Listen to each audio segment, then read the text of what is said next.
Welcome to Los Santos, the city of celluloid, sin, and cellulite removal.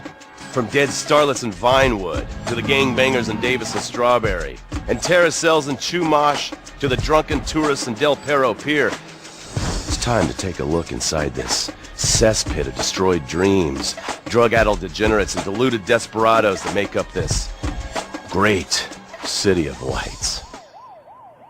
Hi. I'm decorated FIB agent Stephen Haynes.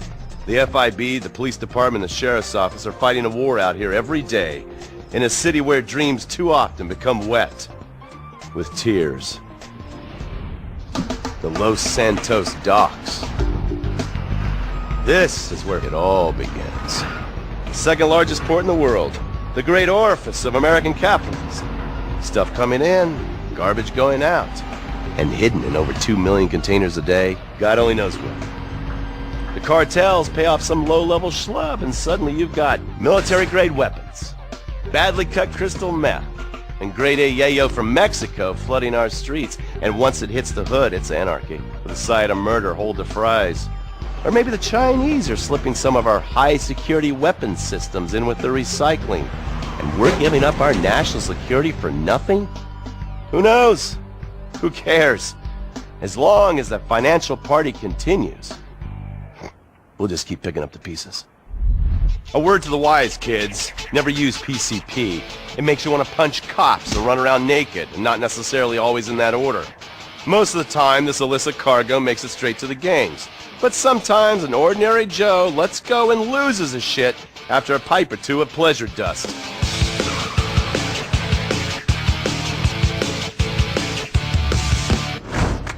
The Vagos, bloodthirsty Chicanos with a predilection for pain, papaya juice, and spicy plantains.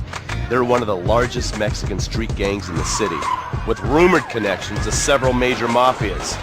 While half the battle out here is fought with guns, the other half is with informants. Sometimes you need to become the bad guys to bust the bad guys. All right, guys, let's go. When the Ballas and the families aren't shooting each other, they're selling the dope that the junkies are shooting into their veins. The families love sports almost as much as they love banging.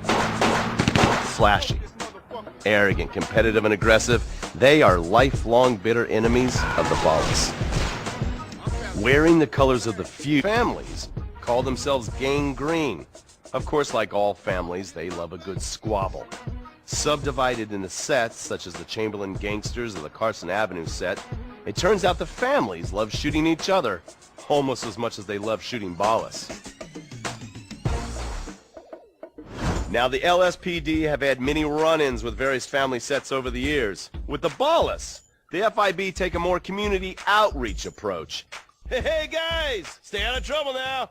Suck my Steve Haynes. Now, the Ballas fly the colors of the Los Santos Panic, or the Boers, purple, because they are the bruise on the face of this city. While some thugs obviously prefer 4 wheels, other desperados prefer 2. Leather, exhaust, and drugs. No, this isn't an exotic S&M party. These are one of the nation's toughest outlaw motorcycle gangs, the Lost. Rumors are they get a new tattoo for every person they stab.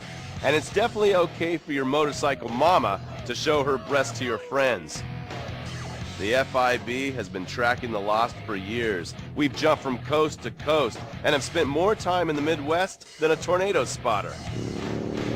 When they're not running meth, they're smoking it. Or so I hear, a dangerous new drug on the streets called toilet cleaner. And believe me, your toilet will be cleaned after you've smoked some of it. Of course, Vinewood being Vinewood, it's not all about leathery dudes trying to show off on their motorbikes or roided-up gangbangers stuck in some 90s time warp. This is the town that made mass murder into nostalgia.